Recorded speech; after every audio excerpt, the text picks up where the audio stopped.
Hello, welcome to Turtle Tracks Podcast. This is your host, Brian Van Hooker. This is an interview I did recently with Tom Waltz, the writer of IDW Comics, the first 100 issues of their Teenage Mutant Ninja Turtles comic, as well as Luen Yang, the current writer of Teenage Mutant Ninja Turtles after Jason Aaron's run. So this is something I did for Polygon a few weeks back, kind of a look at what Gene's going to do with the comic, as well as promoting the compendium that's coming out. They're doing the first 150 issues are coming out, and Tom talks a bit about that. So, yeah, this is myself and Tom Waltz and Luen Yang talking about IDW Teenage Mutant Ninja Turtles. Enjoy. Well, I'm going to go to Gene first. And Gene, can you tell me your history, if any, with the Teenage Mutant Ninja Turtles? Like, if you grew up with them, if you're a fan, Sure. like where it started. Yeah, I mean, I'm a child of the '80s, so I definitely grew up with the Ninja Turtles. I think I have a brother who's 4 years younger than me, and this was one of our connection points. We watched the cartoon on TV, and then we also played with the action figures. And I think at some point at a friend's house, I saw a collection of the black and white Mirage comics, and it was really mind blowing because it was so different from what was on TV. But that's kind of when I realized the diversity of different kinds of stories that the Ninja Turtles could be in.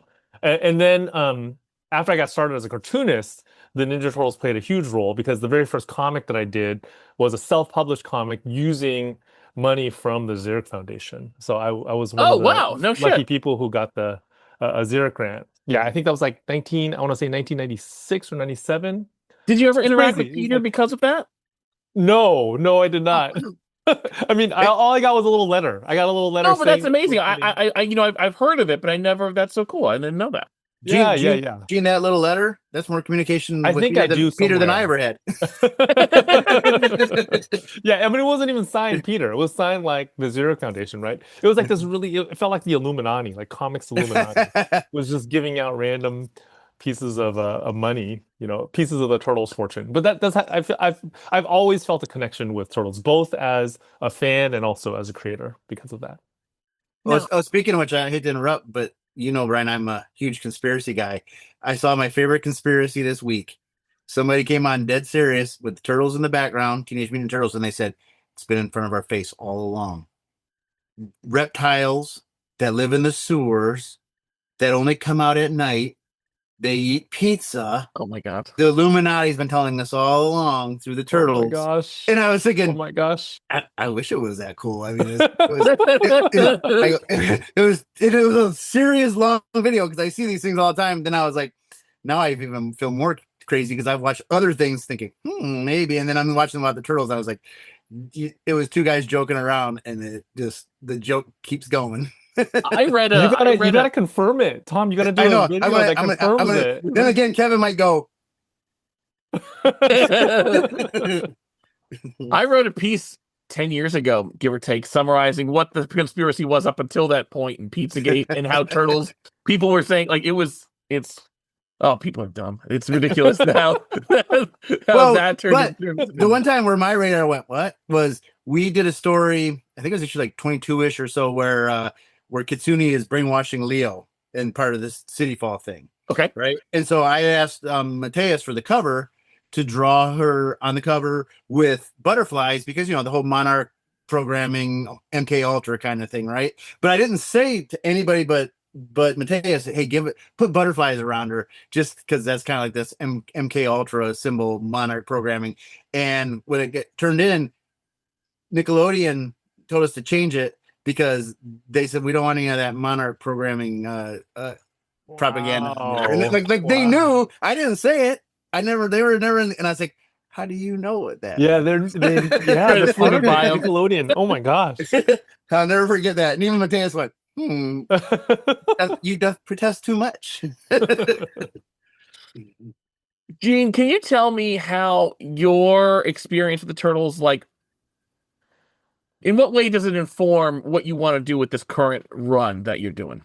Yeah, I mean, I one of the things I really appreciate about the Turtles is that they are like they're archetypes. I taught creative writing through Hamlin University, in St. Paul, Minnesota for many, many years. It was like a creative writing program for adults who are interested in writing for children and young adults, right? And I was like the only comics guy on faculty there. But we talked a lot about how to create characters, and I used the turtles to talk about that because the four of them are archetypes. You know, you can like kind of connect them back to like the four humors from Greek philosophy, and I think that's why they're so resonant. Is we all recognize them from our own lives. We all have a Raphael in our lives. We all have a Donatello and a Leonardo and a Michelangelo.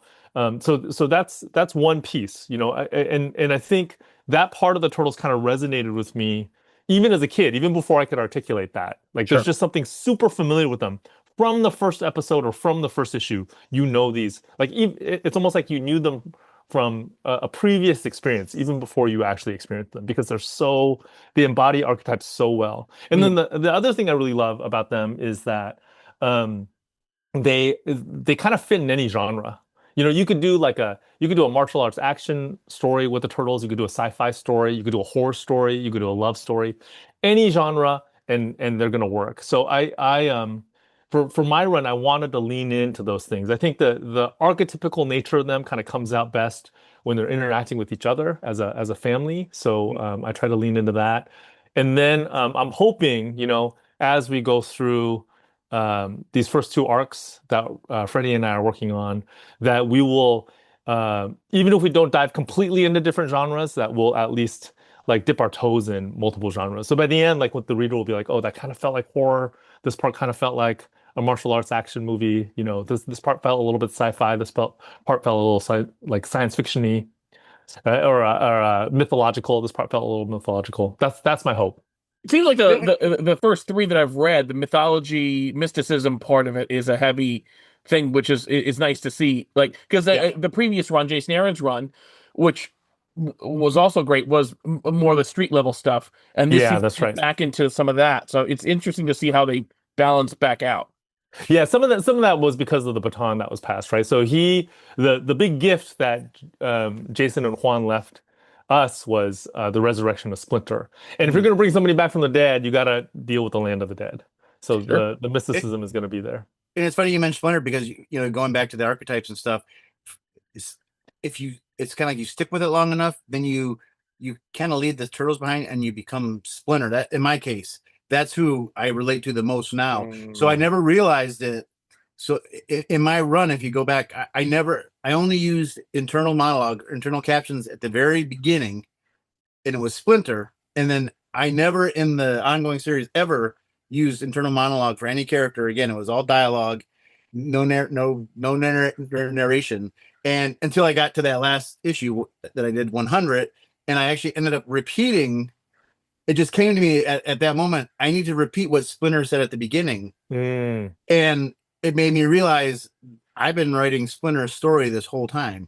That I was seeing this from a dad's perspective. Like, you know, look at me now. You know, so I wasn't the kid anymore.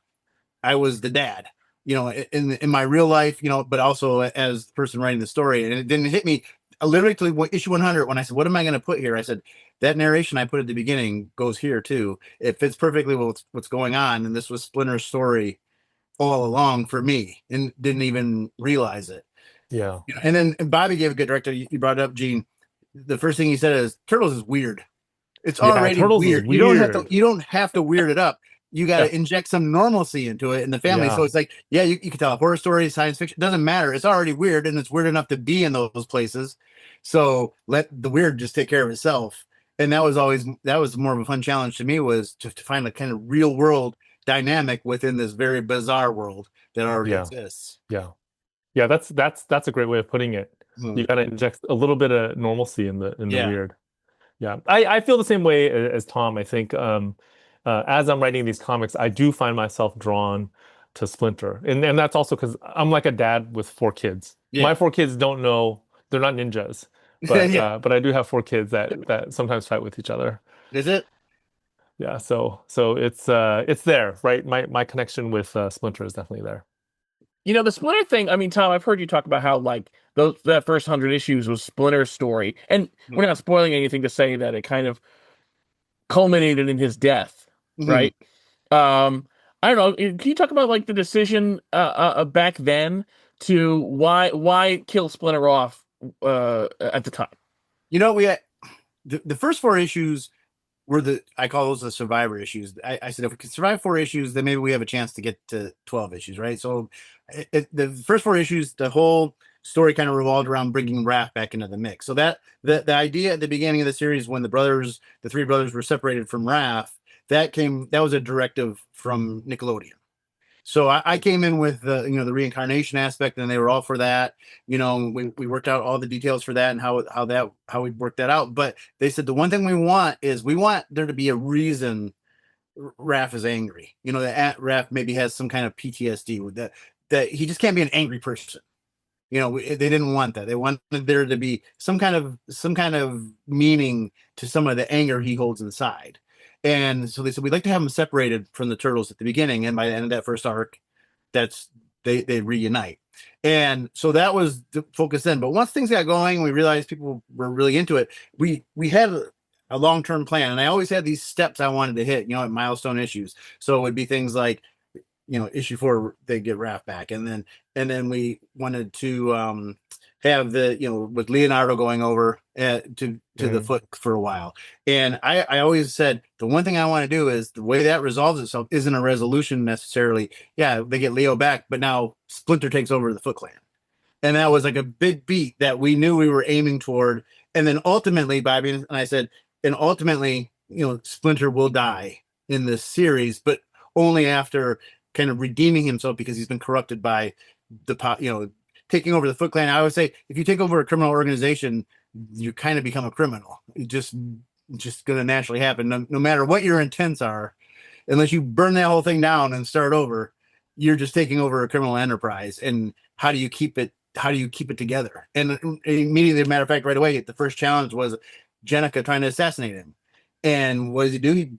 He beats her down. But then the Splinter inside of him then lets her redeem herself and brings her into the fold versus just killing her or executing her or expelling her. He gives her a second chance. So I always wanted that dad, that second chance dad, to be inside of Splinter, but the power was just corrupting. So that was kind of those 50 issues to 100 was how Splinter kind of just slipped into the dark side and how could he find his way out. And obviously the brothers were instrumental in that. I think Michelangelo was hugely instrumental because he was the one that rebelled against the whole idea right from the start. He knew that instinctively, this is bad. This is bad. This doesn't make any sense. Why are we fighting just to keep fighting? Now we're going to fight on the side we were fighting against. None of this made sense to him. And ultimately the brothers came around too. And I think that's what encouraged Splinter to come back into the fold, but having to sacrifice himself eventually. But it was always, those were the big beats. It was just a matter of getting to them. And then along the way, people write side stories, miniseries, things that I would never have thought of that I fell in love with that other writers wrote, we would incorporate into it. It's never a straight line, but it's the same end goal. And we were just lucky to have a long enough run where we were able to hit all those beats, and then certain beats along the way that we never expected to be what they were, like when in issue 44 with Donatello and Rocksteady and Bebop. The reaction to that totally caught us off guard. We never saw that coming. I mean, I've told you before, I got death threats, everything. So it's like you never know. We always kind of knew where we were going, just weren't always sure 100% how we were going to get there. And I felt like it just kind of worked itself out. We just had a little faith that we'll get there. We'll find a way. It'll be us. It'll be the other writers. Things like Ghostbusters that came into it. We never thought that would be such a huge part of the storyline, but it was actually hugely important for issue 100. And so it's one of those things where, again, we just kind of let the turtles and Splinter guide us, and we just followed along. And the characters, if the story is working, I always feel like the characters take care of everything. Just trust your characters; they'll get you there one way or another. They might not do it in the way you expect, but they'll get you there. Now, Gene, with that. Now, I know it wasn't your decision to bring Splinter back, but you are the one to kind of make it. You're the one figuring out how to make it work, right? So I'm guessing, how did you, granted, because it's comic book, so there's a common problem. How do we resurrect a character without saying this other thing didn't matter. So, I mean, what's that challenge been like for you, and how have you been tackling it?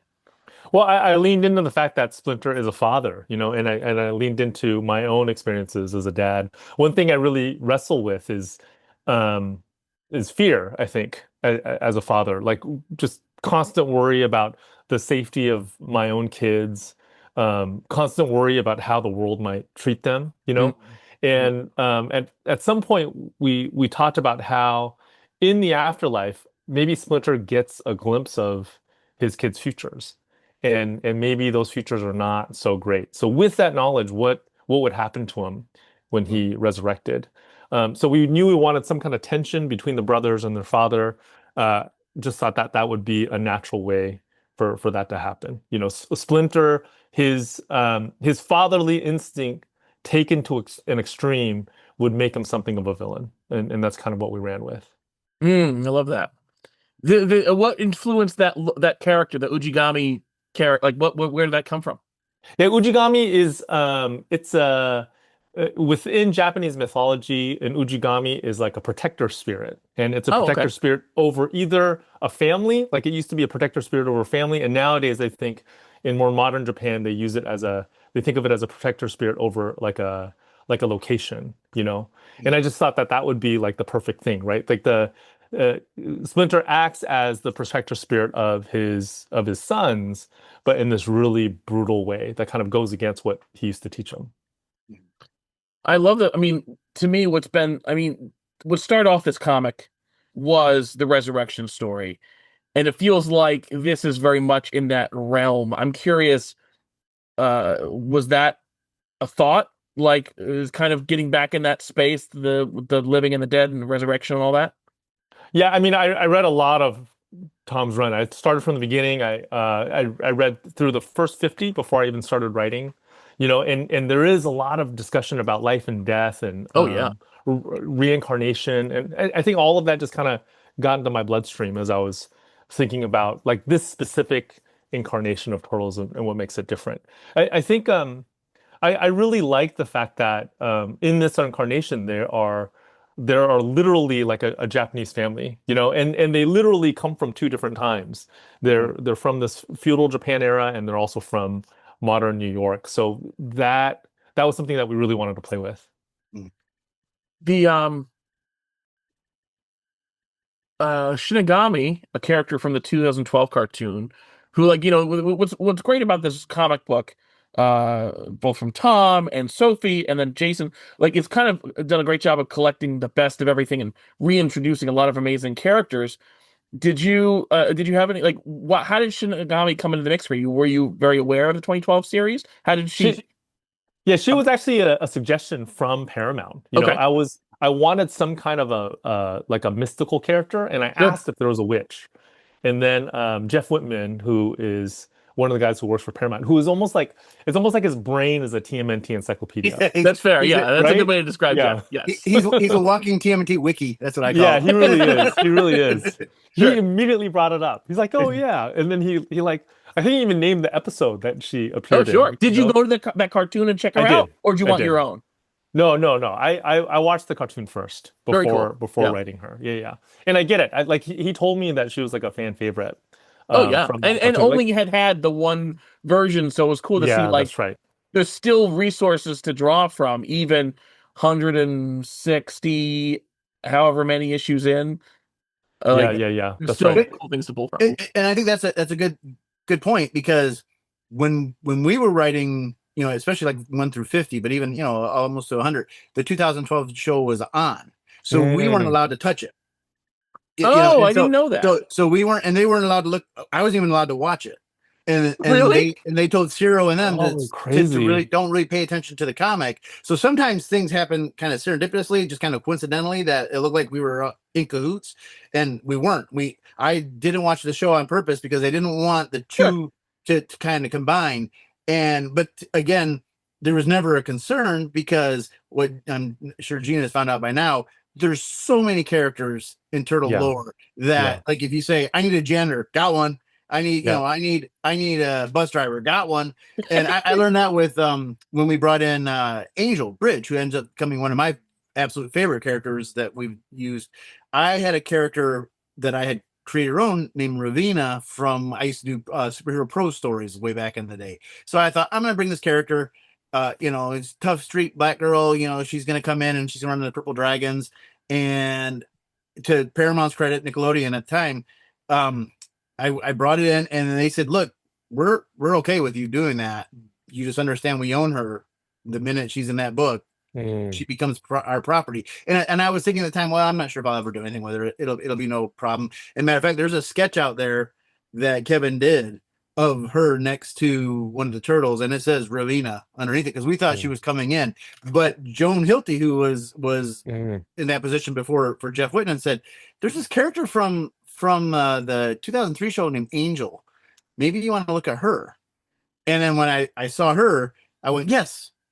And it's everything I want, and I don't have to give anything away to use it. It's already existed. So then after that, I just really would start digging in. But I think that's a testament to our longevity that now with Gene writing, the 2012 show is in the rearview mirror in a lot of ways as far as it being active. So we've been around long enough. Now we can start picking from something that at one point we were running simultaneous with. So that's kind of cool. I think that's a very cool thing to think about it that way, because it was our contemporary at that moment, and now we're still going, and we can start cherry picking from that series. When at one point I wasn't even allowed to watch it. I didn't know there was an official embargo because like Alapec shows up at one point in that show. That was the first time where they were kind of like hinting like, okay, everything's been going long enough, and I think they knew they were sunsetting the show eventually. That they were like, okay, let's kind of do something here, but they made her look a little different. They changed her look a little, but that was the first time where they kind of opened that door. But up to that point, they would say, don't look at that show. Everything else is fine. And with certain exceptions, there were certain characters along the way that you find out, especially like during the Image run, the ownership was in question because they had so many like guest characters come in. They're like, we're not even sure who owns that. So until our lawyers say it's okay, just avoid that character. And over time, a lot of those characters also became available. They realized, oh no, we have access. But part of the fun was like when you come into a new arc and you're like, who can I cherry pick from and reinvent from the past? It's a fun challenge to kind of insert them into the new stories. I thought it was very methodical too, and I think that this is all like because like you never introduced the army of mutants that consume these 45 characters because it left room for more. It never felt like it was a kind of all at once. So the fact that there's still like cool characters to pick up, now like Shinigami is really interesting to see. That's really nice. Yeah. It shows the longevity of Turtles, right? I mean, it's kind of amazing. It also, I would say, this is me speaking as a biased comics guy. It shows that comics outlasts the screen. Oh yeah. Right? Clearly. Yeah, comics has a long, at far less the cost to make them. Yeah, we're making blockbusters every month. That's what I say. That's right. That's funny. Gene, can you tell me? I mean, I know you can't give away too much. I think 2 issues are out. A third's coming. I'll get the date from Greg. But I don't know. Is there anything you're able to tease about what's to come, or another character that you want to see get in the mix, even if they're not part of the plan yet? Yeah, we're planning for a fairly epic finale for the 6th issue, the first arc, and we want to end in a very like a very monstrous way. We want things to feel very, very big, and something that and we're gonna pave the way for something that will affect all of New York. That's the hope. Oh, interesting. Okay.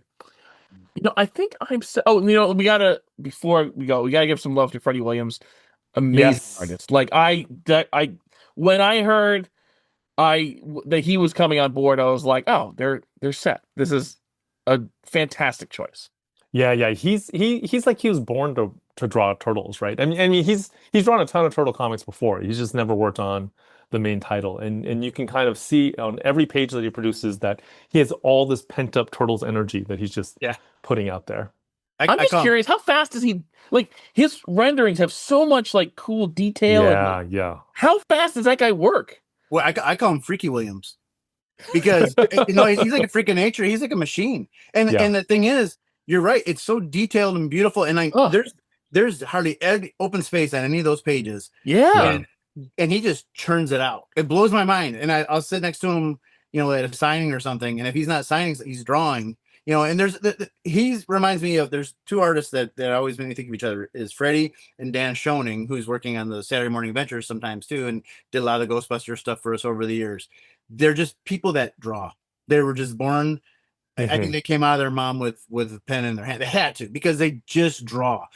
Dan, during Comic-Con, came to my house one year here in San Diego, and I was out with Luis Delgado and Eric Burnham. We were all having beers in the living room, and Dan was in the dining room drawing with my daughter. He just draws, and Freddie's that guy too. But I just I stopped questioning it and just marvel at it now, because it's, when the pages come in, you're like, how did you get that done so fast and so beautifully with so much? Yeah. It's yeah. Dan has the capacity to like capture any style exactly as it was, like indistinguishable from what was. It's uncanny. And with Freddie, I just like, man, it's always, the pages are jam packed, but never in a way that feels like you're losing the characters in them. They're just, man, that guy is incredible talent. The way I describe Freddie is, if you think of like what I would call like a big book, or one that's supposed to stand out. So Batman Turtles crossover, obviously that's a big deal, big event. So you expect big art, something like that. But it could be Turtles 34, which is just an issue in the run somewhere. And if Freddie's drawing it, it looks like it's a big event book. Everything he does always to me looks like a big event. Yeah. And it's just fascinating to me. I think I'm set here. Like I said, I'll get all the dates from Gene. I'll get all the dates from Greg. I'm really excited about this run. I don't know if there's anything else we want to talk about. Tom, I've asked you enough times. Gene, who's your favorite turtle and why? Oh, my favorite's Donatello. I think, he's a nerd. I'm a nerd. Just fits. Tom, remind us, who's your favorite turtle? Man, I know you always dodge this question. I always say, one of these days I'll catch you. I kind of answer it this way. Well, Jenica is my baby, so I kind of have a sweet spot for Jenica and Miss Jenica. And I always felt bad. I never really got a chance. Once we brought her into the book, that's kind of when I stepped out. I always was bummed. That's one of the things that bums me out. So I hope to get a chance to write her more someday. As far as like the brothers, I always describe it this way. I wish I could be Leo, but I know I'm Mikey. So it's fine. The personalities. But speaking of like, we were talking about longevity. We've got the compendiums coming out, so they're collecting the compendiums of the backlist. It's 50 issues at a time, right? So big, huge books, right? Yeah, 50 issues at a time.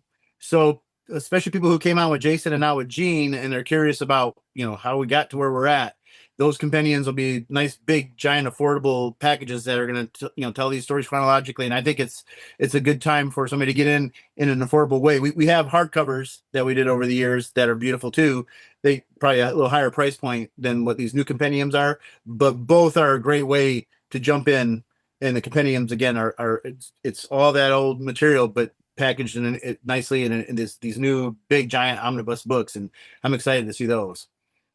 I mean, it's a great way. I mean, what's cool, and this is, forgive me for backtracking a little bit here, but what's cool is now is a good time for people to get into the book. I mean, if you want to go back to number 1 with Jason Aaron's run, that's only 12 issues, but even then, 13 is a new starting point. Gene, can you talk about creating that, the low barrier to entry of 13? Does that make sense? How hard is it to not pack it in? Is my question. A lot of that was because of the groundwork that Jason and Juan laid.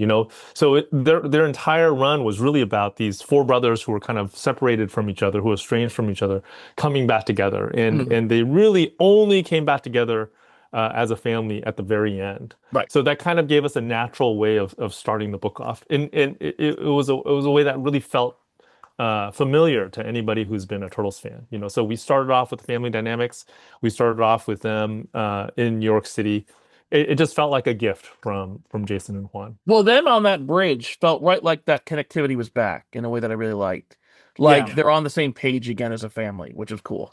Oh, well, thanks. And it's the catch-22 of what we've been talking about with such a plethora of characters.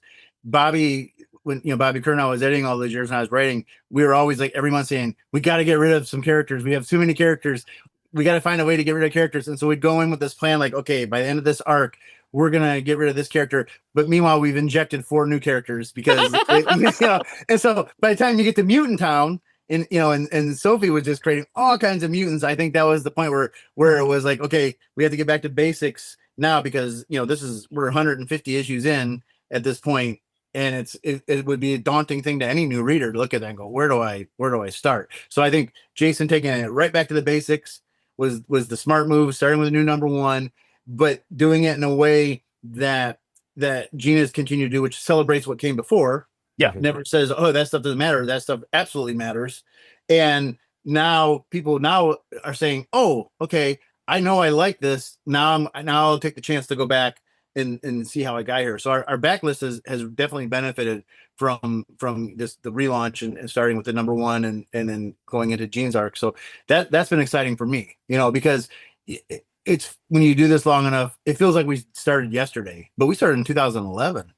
It's been a while, and it seems for me sometimes because those stories live so much in my head, almost like my own history, that it's all fresh to me because I kind of lived it in a way, or lived through the characters, and it is weird for me sometimes when people will say, "Oh, I didn't even know there was that comic," and now I can go back and read it. But then I also remember, think of it like if somebody started reading our comic then when they were 15, they're 30 now. Yeah. And when you think of it that way, I go, yeah, it makes total sense that people would be afraid to start. Well, I mean, to offer a comparison, I've never seen an episode of Star Trek anything.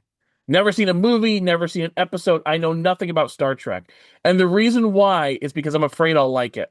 And if I like it, I'm going to have to catch up on 50 fucking years of Star Trek. Yeah. No, so I get it. What's cool is what's cool about this, if you're somebody who wants to get back in the Turtles, 13 or 1 are really good times to kind of like, all right, get your feet back in the water. I dig this. But if you, and then find that you need more, right? Because you can finish up 13 issues in a good weekend, right? And be like, oh shit, now I need more. Yeah. Well, now there's the time, there's this great, affordable way to kind of go back and get it. Which is cool. Oh yeah, absolutely. Yeah. Absolutely. And then we got, also right now, as like an homage just to all the different iterations, the Battle Nexus series that's running currently. Yeah. And so we've got a couple, the issues 4 and 5 are really strong. I think they really bring it home, Caleb and Eric and the artists. And it's I feel like it's very indicative of what we've done, but it kind of bottled up into that one little series where we do kind of make sure, remind everybody that Turtles have been around for almost forever at this point. Yeah. And so, and even in that situation, they all work together so well. There's differences, but it's just enough to make it dramatic and fun. But you don't have to have watched the 2012 show or Rise or whatever when these characters show up, because you understand, core sensibilities of the property, and then you just kind of see how other versions go forward with those properties. And so that was been a fun one for me too. I've been excited to see that all come together. I wasn't even sure when they first brought it up about doing it. I was like, I don't know. Can we make this work? 5 different writers and stuff. And then once we all sat down, it just all came together, and it was a blast. Yeah, it's been fun so far. I'm excited for the conclusion. Guys, thank you again for your time. Greg, thank you for setting this up. And again, I want to apologize about last week. I just got overwhelmed. No problem at all. I really appreciate your patience with that. Oh, no. I almost thought with the dog today, I was like, oh, am I going to be the one that has to cancel today? Because she was like wailing. I was like, oh, man. But my daughter came home and I said, you get the wailing dog for a while.